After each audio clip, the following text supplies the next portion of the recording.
Hello, everybody. Welcome back. And if you're new here, come on in. This is Mish's Wishes. I'm Mish.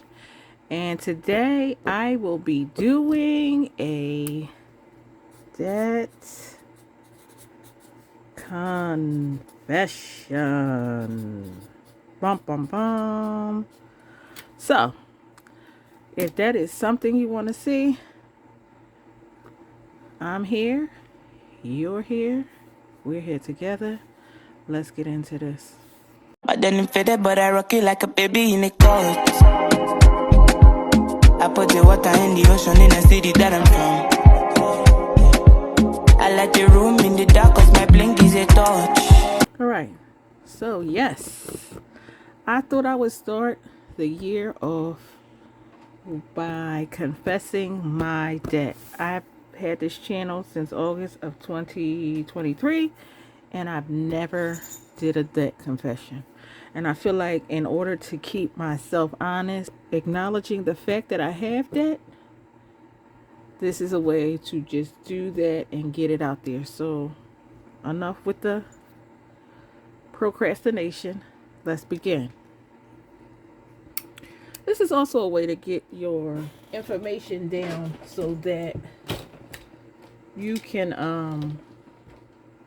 also see what you have to pay in the long run for the upcoming year.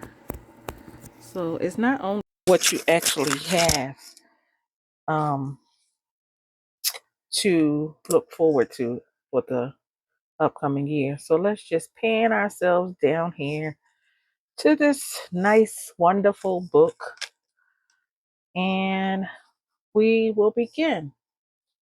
The first thing that I do know that I have, and I have a cheat sheet on the other side over here, is that I have two credit one cards. I have two of them.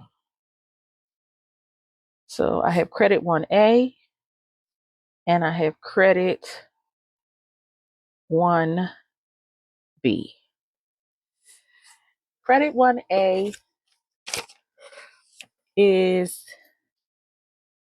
has a total of $780.94 right now.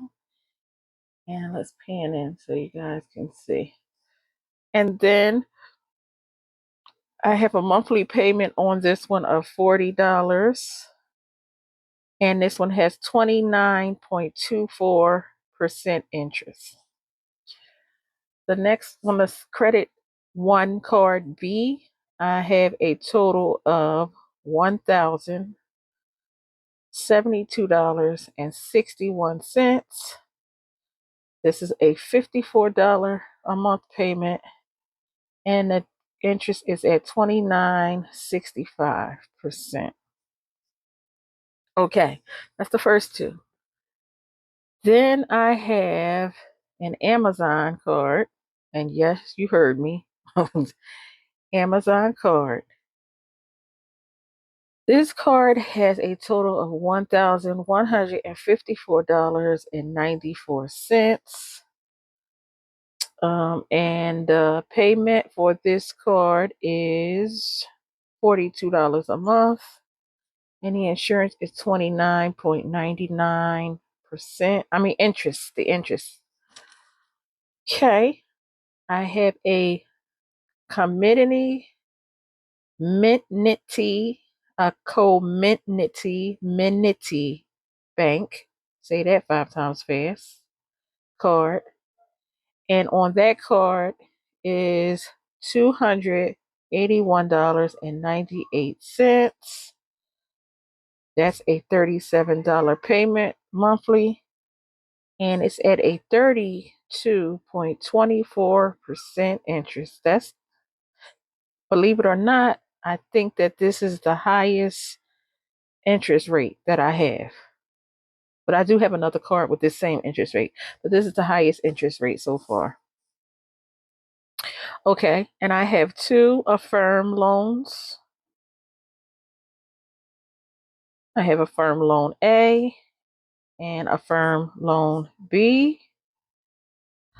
Affirm loan A is $91. It's down. So I've been paying on this loan. It was way more than $91, but now it's at $91.05, and the payment is $24.61, and the interest is 29.99%. The second Affirm loan has $231.46 left. I had both of these loans way in the beginning of 2023, and I've been paying them down. So I think this was for furniture and appliances, something like that. And the payment is $25.95, and the rate is 30.55% interest. Okay, I also have twins. I have a capital One and a capital One, A and B. Capital One A has a total of $1,811.09. And the payment for that one is $64. And the interest rate is 29.99%. As I'm writing this out, I'm also trying to focus on how I can attack these in the upcoming year as far as my snowball goes, because this can help me figure out how to begin with my snowball to get this down. If you don't know about the snowball effect on your debt, there is a whole video about it on Lyman Joy's channel. You can look up her. I'll try to link it down below if I remember. And I think Two Sister Bees also had something about the snowball effect on their channel as well. If I can find those and I remember, guys, I will put that in the comments or the description down below. Okay, the next Capital One B card, it has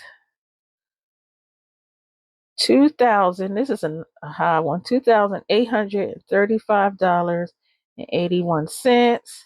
The payment is $130 a month, and the percentage is another one of those 32.24%.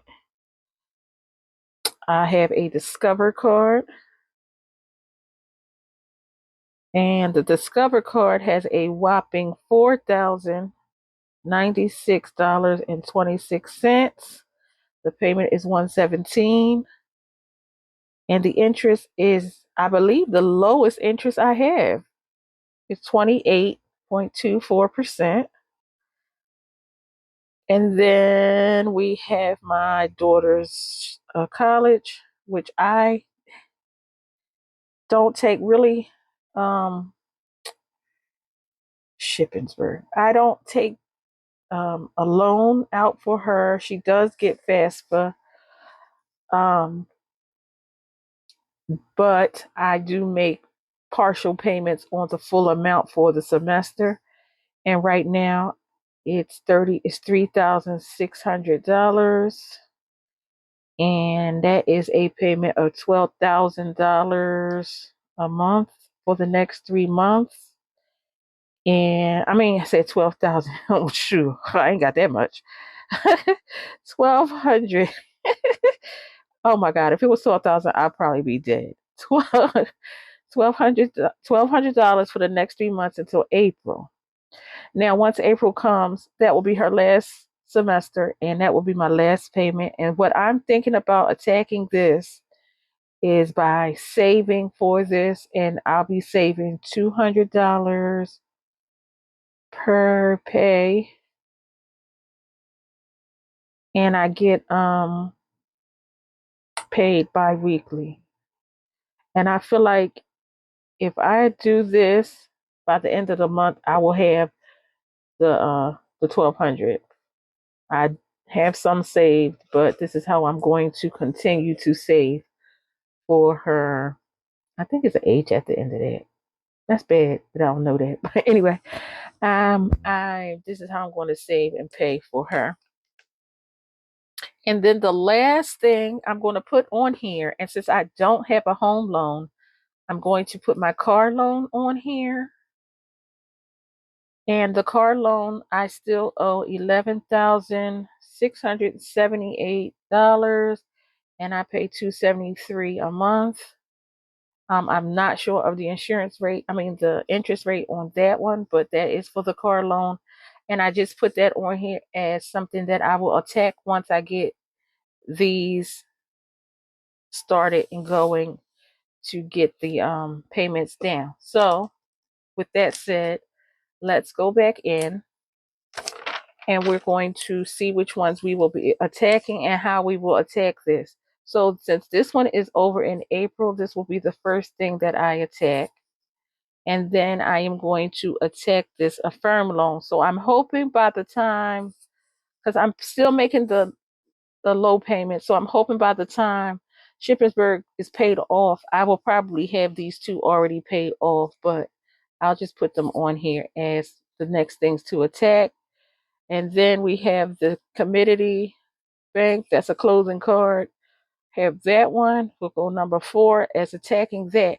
So when you're doing your snowball, what you're doing is you're paying your minimum payments monthly, but then you'll start when you pay a card, I'll say like you'll pay off this one and then you'll pay off your Affirm loan, but you will lend this 2461 to your next payment. You will add it to the 2595.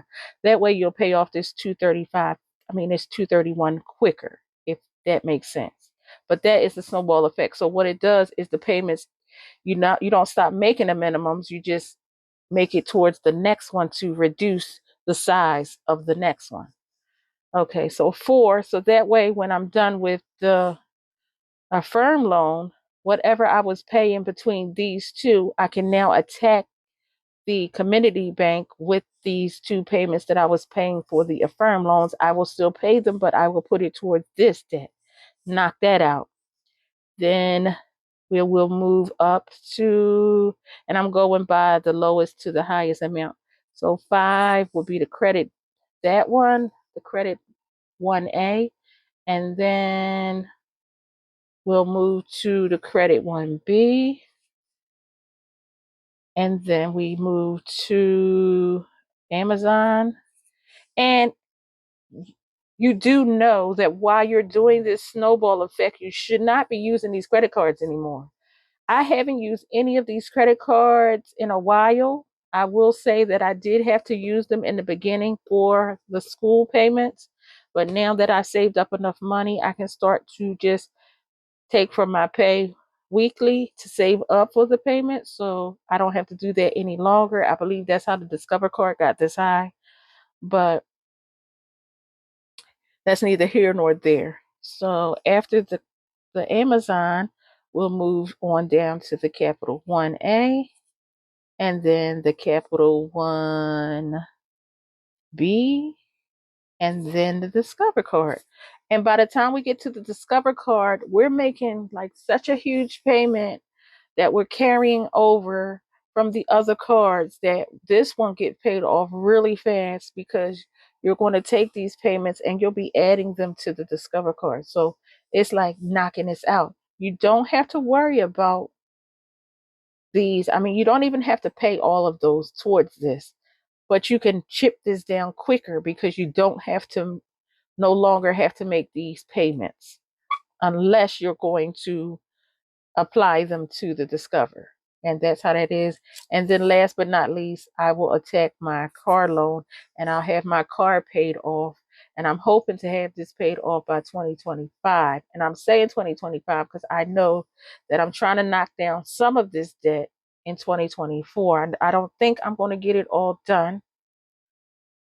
And I probably will just start to attack the car loan in 2025, and it should be paid off by 2027.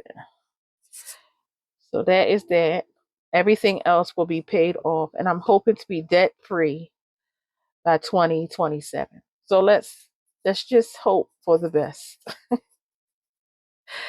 And that gives me, because 2024, 5, 6, that gives me 3 years to knock down all of this debt so that I'll be able to be debt free in 2027. And by that time, as I am currently, and I will say in my 50s, in another 3 years or so, I can try to start thinking about early retirement, but who knows? So that is my debt confession, guys, and I'm hoping that this helps someone to understand the snowball effect and how you may use this same process to attack your debt in the future years to come. And I just wanted to hope everybody had a wonderful holiday. The New Year's has come and gone by the time I put this video out there, and if it hasn't, everybody have a wonderful New Year and make 2024 a time to start getting rid of debt. And with that said, like I say at the end of all my videos, I'll see you seeing me when I see you. Holla.